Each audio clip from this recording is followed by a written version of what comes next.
اسلام کی بنیاد 5 چیزوں پر ہیں۔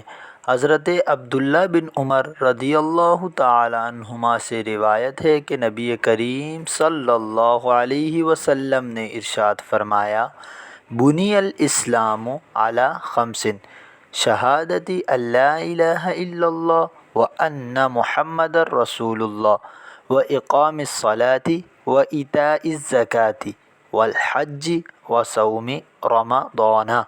اسلام کی بنیاد 5 چیزوں پر ہے: یہ گواہی دینا کہ اللہ کے سوا کوئی معبود نہیں اور یہ کہ محمد مصطفیٰ صلی اللہ تعالی علیہ وسلم اللہ کے رسول ہیں، نماز قائم کرنا، زکوٰۃ ادا کرنا اور بیت اللہ کا حج کرنا اور رمضان کے روزے رکھنا۔